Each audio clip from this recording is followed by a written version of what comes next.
Hello, this video is to help you with problem number 2 on Tech Project for Chapter 5.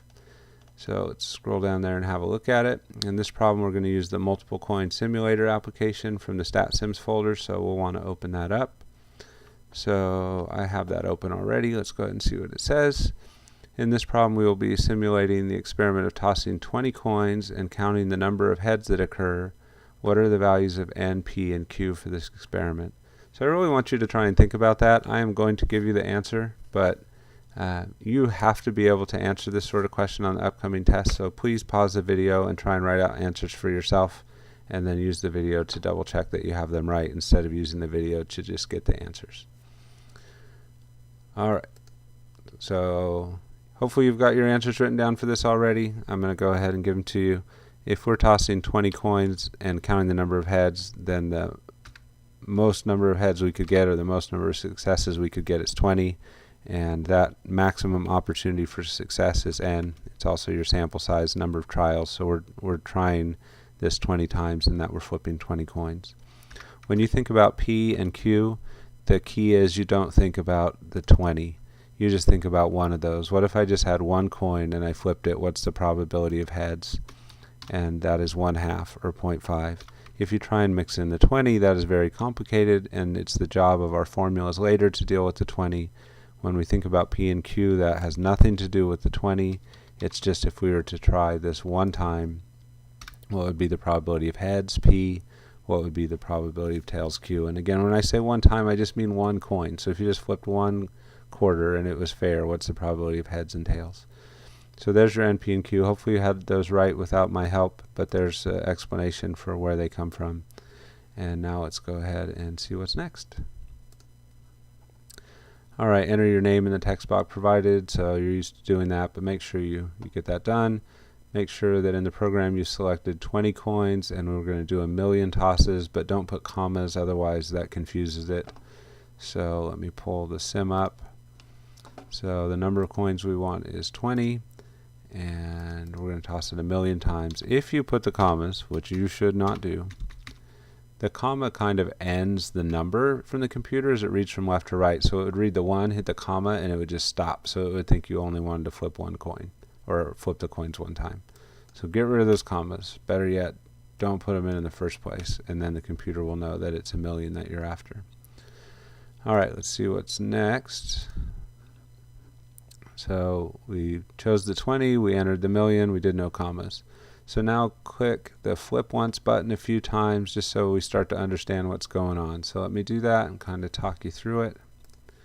So if you click flip once, it'll flip the 20 coins. Let's just count the heads ourselves. 1, 2, 3, 4, 5, 6, 7, 8, 9, 10. And notice that the histogram has started with a notch above 10. And over here it says 10 heads has happened once, or 100% of the time. If we flip those coins again, we get 1, 2, 3, 4, 5, 6, 7, 8 heads. Now there's another bar at 8. We've got one time we had 8 heads, one time we had 10, and now it's 50% each time. So if you keep flipping them, it keeps tracking how many heads you get. It marks them on the graph, it shows them on the chart. If we click automatic, that'll run that out to the 1,000,000. I think we're not supposed to do that yet, so let me double check the directions before I let that go. Alright, let's see. So where were we? We did it a few times. Yeah, okay, so what shape do you expect the frequency histogram to take on? I'm going to leave that one up to you. So go ahead and answer that one. Give it your best guess. Try and use a little bit of reasoning there. Okay. You'll see later what the shape is. Again, this is one of those things that I don't think it makes any sense for you to guess after you've seen me run the simulation. So make sure you put a guess down now. Pause the video if you need to. Write down your guess and stick with that. If it turns out to be wrong, it was wrong. But try and think it through and come up with a shape. There will not be a point penalty if you have the wrong thing, as long as you're explaining to me a little bit what you were thinking. Alright, so that was D. Now, for any given toss of 20 coins, what's the theoretical probability of getting 12 heads? And that's assuming that these are fair coins. Use the formula from section 5.5 and your values from N, P, and Q to do this, and show your work and handwrite out or use the equation editor for all the math. So don't fake it, right? So I want to show you how to do this, but I don't want to just give you the answer. So instead of doing 12 heads, I will do 7. So what we'd want to do for that, because this is, let me just make sure I'm on the right part. Yeah, part E. So that would be the probability that x, which would be the number of heads, equals 7. Again, you're going to do 12. I'll show you for 7. So what would that be equal to? Well, because it's an NPQ problem, it should be 20 choose 7, p to the 7th, and q to the leftovers, which would be 13.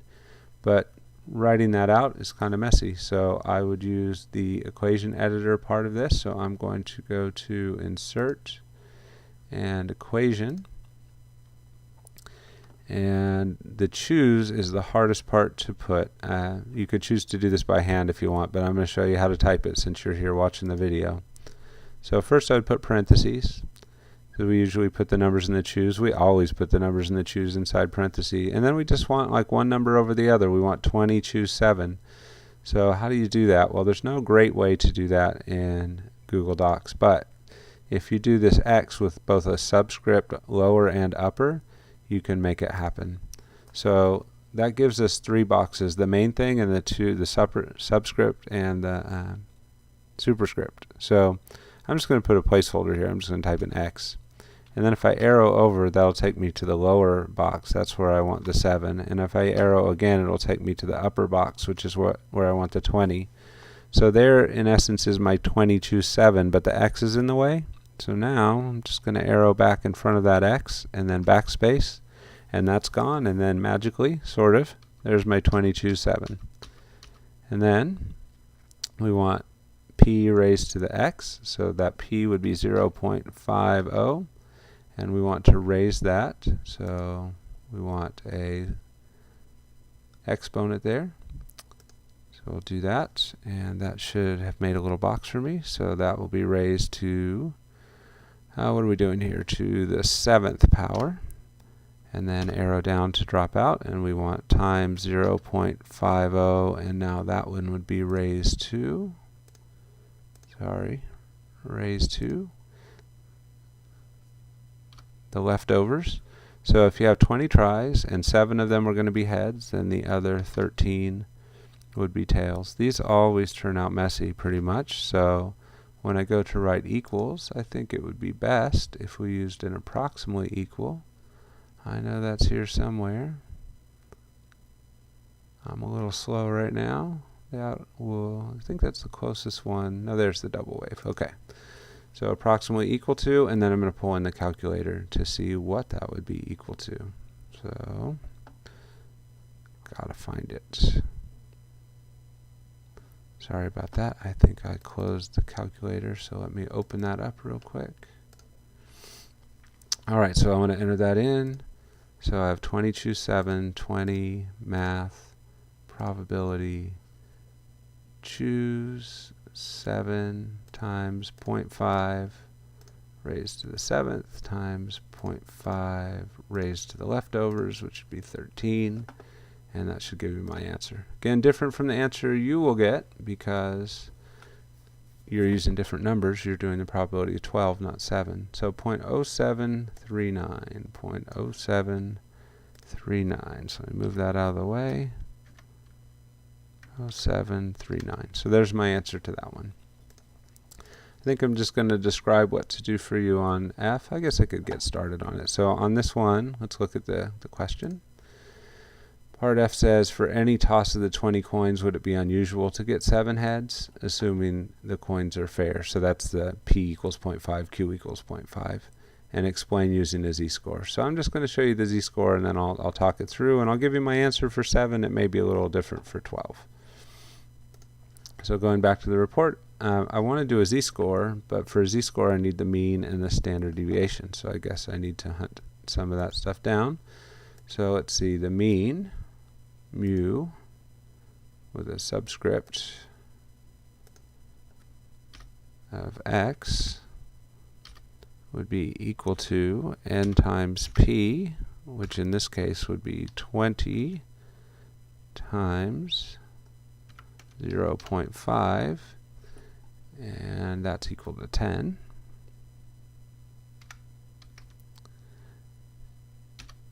And then do our standard deviation also. And I just realized it's probably too much to give you the standard deviation, but remember the standard deviation is the square root of n times p times q, so you can compute that. Yours will be the same because we have the same npq. So I don't want to give you that answer. I'm going to leave that one for you. But when you do your equation, you do still have the sigma here. So where is it? And you can put a subscript on that of x. When you do the formula, I'll get you going. You don't have to write the formula. You can just do it's the square root of, and then start putting the numbers in. 20 times 0.5 times 0.5, square root of n times p times q. I'm not going to put the answer. I'll leave that part for you. And then, would it be unusual to get, what did they ask about? 17 heads. So I'll do a new equation, and that would be z equals, and it's a fraction, so I'll get the fraction tool. In the numerator, we want the 17 minus the mean, which is 10, and then in the denominator, you would type your standard deviation, whatever that turns out to be, and then get your z-score.